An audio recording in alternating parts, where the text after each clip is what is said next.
नमस्कार दर्शक बंधु आज क्षुद्र भिडियो आपण मानक स्वागत। दर्शक बंधु आज भिडियो आपण मानक गोटे चमत्कार जिनिस विषय कहवाई जाऊँगी। यह जिनसटी को प्रायतः लोक मैंने अणदेखा कर देइथांती। दर्शक बंधु आज जो भिडियोटी यह समस्त गुरुत्वपूर्ण अटे, विशेषकर जो मानकर धनजनित समस्या लगी रोचे, ऋण करजरे बुड़ी जाइछंती, तेबे यह भिडियोटी सेमानंकर बहुत काम आसीब। ता सहित जदि आपण माने मध्य अन्य मानकर साहाय्य करिबा पई चाहुचंती, तेबे यह भिडियोटी को बहु मात्रा रे शेयर करंतु, जहा द्वारा आपण माने मध्य अन्य मानक धनजनित समस्या को दूर करिवारे सहायता करि परिबे।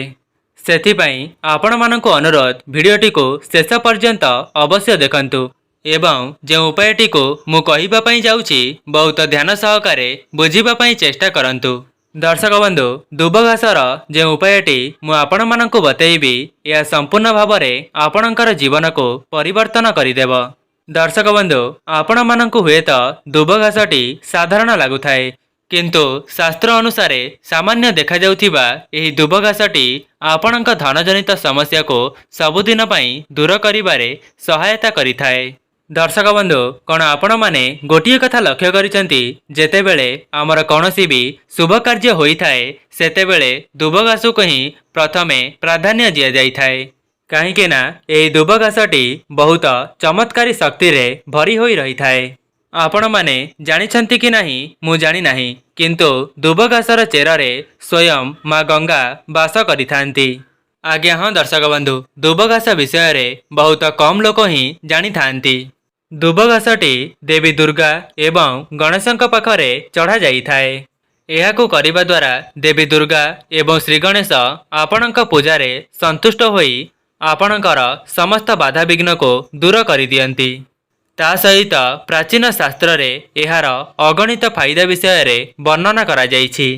तेबे सेथि मध्यरु मु आपण मानकु किछिटा विशेष उपाय विषय रे बताइबा पई जाउछि, जाहाकु करिबा द्वारा आपणकर धनजनित समस्या समूले नाश होई जाइथाए। तेबे जेउ माने निज जीवनरु धनजनित समस्या को सबुदिन पई नाश करिबा पई चाहुचंती, सेमानंकु अनुरोध भिडियोटी को शेष पर्यंत अवश्य देखंतु एवं भिडियो रे कुहा जाउथिबा समस्त ज्ञान को बहुत ध्यान सहकारे शुणंतु एवं निज जीवन रे परीक्षा करी देखंतु। सेथिपई आपण मानंको मोर अनुरोध, भिडियोटी को लाइक करी चैनल टी को सब्सक्राइब करी दियंतु एवं भक्तिर सहकारे कमेंट बॉक्स रे जय मां लक्ष्मी अवश्य लिखि दियंतु। दर्शक बंधु दुबघासटी अनेक जगह मानकरे बहुत सहजरे मिली जाइथाए। दुबघासर गोटिए एमिति भी गुण अछि, जो स्थान रे अल्प पानी रे मध्य तार जीवनटी को बहुत सहजरे बंचाई रखि परिथाए। दर्शक बंधु प्रथमे मु आपण मानंको दुबघासर किछिटा आयुर्वेदिक प्रयोग विषय रे जणाइबी एवं तापरे सेही चमत्कारी फायदा विषय रे जणाइबी, जाहाको प्रयोग करिबा द्वारा आपणकर जन्म जन्मांतरर धनजनित समस्या एवं गरीबी सबुदिन पई नाश होइजिब। केवल दुबघास द्वारा आपणक जीवन रे चालुथिबा समस्त समस्या को खूब शीघ्र दूर करि परिबो। दर्शक बंधु आपण माने देखिथिबे जे साधक होइथांती जंगल रे तपस्या करुथांती एवं जो माने निजर साधना को संकल्प करिथांती, एमिति लोक निज जीवन रे दुबघासर प्रयोग करिथांती। आपण मानक मनरे प्रश्न आसुथिबो जे दुबघासर किपरि प्रयोग करिथांती। जो साधक माने जंगल रे रही थांती से माने बहुत लंबा समय धरी कौनसी देवादेवी पई साधना करि थांती। से माने चाहि थांती जे बहुत शीघ्र तांको भोक न लागू एवं बहुत समय पर्यंत भोक एवं शोष तांको न लागू, जेपरी तांको खाइबार आवश्यकता न पड़ू, जहा द्वारा तांकर साधना मध्य बहुत दिन पर्यंत तिष्ठि रही थाए। सेथिपई आजिका समय रे जो संत माने निज जीवन को जंगल रे अतिबाहित करुछंती, तेबे से माने दुबघासर रस को निज जीवन रे प्रयोग करिथांती। दुबघासर रस को पान करिबा द्वारा तार जीवन रे 21 दिन पर्यंत भोक एवं शोष लागि न थाए।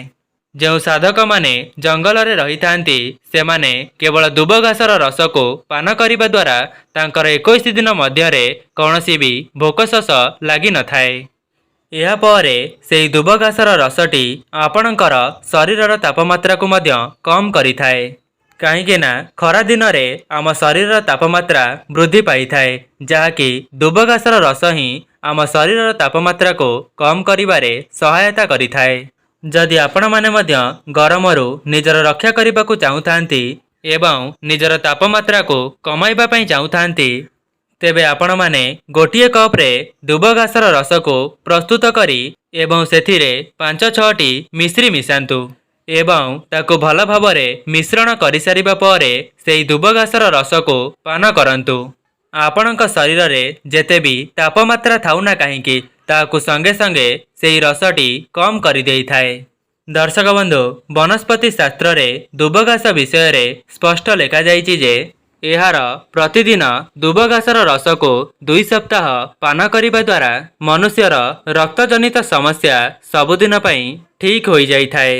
ତା ସହିତ ଏମିତି ବି ମାନ୍ୟତା ଅଛି ଯେ ମନୁଷ୍ୟର ବୁଦ୍ଧିକୁ ମଧ୍ୟ ବୃଦ୍ଧି କରିବାରେ ଦୁବ ଘାସର ରସଟି ବହୁତ ଲାଭକାରୀ ଅଟେ।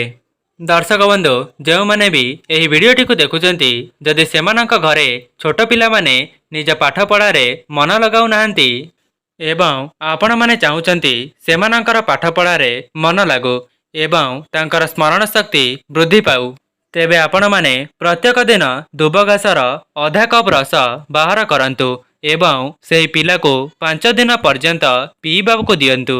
ଦେଖିବେ ଆପଣଙ୍କ ପିଲାର ସ୍ମରଣ ଶକ୍ତିରେ ବୃଦ୍ଧି ପାଇବା ପାଇଁ ଲାଗିବ। ଦୁବ ଘାସର ରସକୁ ପ୍ରତ୍ୟେକ ଦିନ ପାନ କରିବା ଦ୍ୱାରା ମନକୁ ମଧ୍ୟ ଶାନ୍ତି ମିଳିଥାଏ। ଯେଉଁମାନଙ୍କର ଶ୍ୱାସ ଏବଂ ଉଚ୍ଚ ରକ୍ତଚାପ ରହୁଛି, ତେବେ ସେମାନେ ପ୍ରତ୍ୟେକ ଦିନ ଦୁବ ଘାସର ରସକୁ 1 ମାସ ପର୍ଯ୍ୟନ୍ତ ପାନ କରନ୍ତୁ। ଦେଖିବେ ଆପଣଙ୍କର ଶ୍ୱାସ କମ୍ ସମୟ ମଧ୍ୟରେ କମିଯିବ। ତେବେ ଦର୍ଶକ ବନ୍ଧୁ, ଏବେ ଆସନ୍ତୁ ଜାଣିବା ଦୁବ ଘାସର କିଛି ଚମତ୍କାରୀ ଫାଇଦା ବିଷୟରେ, ଯାହାକୁ କରିବା ଦ୍ୱାରା ଆପଣଙ୍କ ଘରର ଧନଜନିତ ସମସ୍ୟା ସବୁଦିନ ପାଇଁ ନାଶ ହୋଇଯିବ। ସେଥିପାଇଁ ଯେଉଁମାନେ ବି ଏହି ଭିଡ଼ିଓଟିକୁ ଏପର୍ଯ୍ୟନ୍ତ ଦେଖୁଛନ୍ତି, ସେମାନେ ଶେଷ ପର୍ଯ୍ୟନ୍ତ ଅବଶ୍ୟ ଦେଖନ୍ତୁ ଏବଂ ଭିଡ଼ିଓଟିକୁ ବହୁତ ଭଲ ଭାବରେ ବୁଝିବା ପାଇଁ ଚେଷ୍ଟା କରନ୍ତୁ। କାହିଁକି ନା ଅଧା ଅଧୁରା ଜ୍ଞାନ ସବୁବେଳେ କ୍ଷତିକାରୀ ହୋଇଥାଏ। ଏବଂ ଭିଡ଼ିଓର ଶେଷରେ ମୁଁ ଆପଣମାନଙ୍କୁ ଗୋଟିଏ ଗୁପ୍ତ ତଥ୍ୟ ବିଷୟରେ ଜଣାଇବି, ଯାହା ଆପଣଙ୍କ ଜୀବନରେ ଧନକୁ ଆକର୍ଷିତ କରିବାରେ ସହାୟକ ହେବ। ଦର୍ଶକ ବନ୍ଧୁ, ଦୁବ ଘାସର ଚେରକୁ ଗୁଣ୍ଡ କରି ତାହାର ତିଳକ ଲଗାଇଲେ ଏହା ଆପଣଙ୍କର ମାନସିକ ସ୍ଥିତିକୁ ସନ୍ତୁଳନ ରଖିବା ସହିତ ଆପଣଙ୍କ ଶରୀରରେ ସକାରାତ୍ମକ ଶକ୍ତିର ସଞ୍ଚାର କରାଇଥାଏ। ତା ସହିତ ଆପଣଙ୍କ ଚେହେରାରେ ଚମକ ଆଣିବାରେ ମଧ୍ୟ ସହାୟତା କରିଥାଏ। ଦର୍ଶକ ବନ୍ଧୁ, ଦୁବ ଘାସକୁ ଆପଣମାନେ ଗଣେଶ ଏବଂ ଦେବୀ ଦୁର୍ଗାଙ୍କ ନିକଟରେ ଚଢ଼ାଇ ସାରି ସେହି ଦୁବ ଘାସଟିକୁ ଆପଣଙ୍କର ପର୍ସ କିମ୍ବା ଧନ ରଖୁଥିବା ସ୍ଥାନରେ ରଖିବା ଦ୍ୱାରା ଆପଣଙ୍କର ଧନ ସମ୍ପତ୍ତି ବୃଦ୍ଧି କରାଇଥାଏ ଏବଂ ଆପଣଙ୍କ ଜୀବନରେ ଧନ ଆସିବାର ସମସ୍ତ ମାର୍ଗ ଖୋଲି ଯାଇଥାଏ। ଦର୍ଶକ ବନ୍ଧୁ, ଶାସ୍ତ୍ରରେ ମାନ୍ୟତା ଅଛି ଯେ ଦେବୀ ଦୁର୍ଗାଙ୍କର ଅନ୍ୟତମ ସ୍ୱରୂପ ହେଉଛି ଦୁବ ଘାସ। ତା ସହିତ ଦୁବ ଘାସର ମୂଳରେ ସ୍ୱୟଂ ଗଙ୍ଗା ମାତା ବାସ କରିଥାନ୍ତି।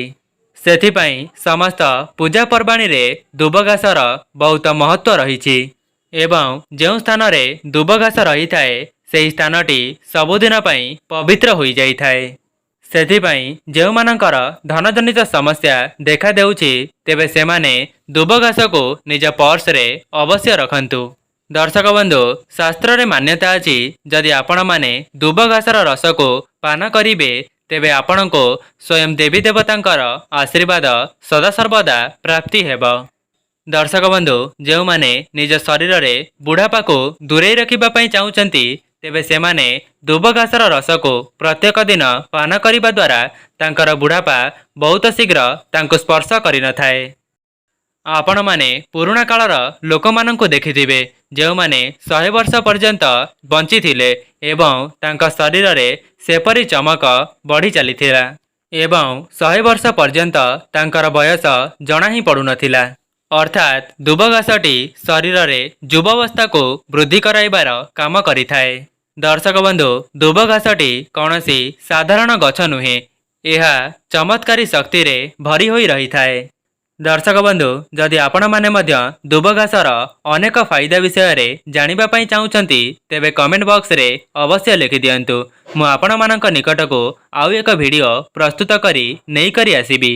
तेबे जो माने वीडियोटी को शेष पर्यंत देखिचंती जदि आपण माननको वीडियोटी भल लगी थाए वीडियो को लाइक करी कमेंट बॉक्स रे जय मां लक्ष्मी अवश्य लिखि दियंतु एवं वीडियोटी को निज सांग साथी रे बहु मात्रा रे शेयर करंतु। आज पई रहुची नमस्कार।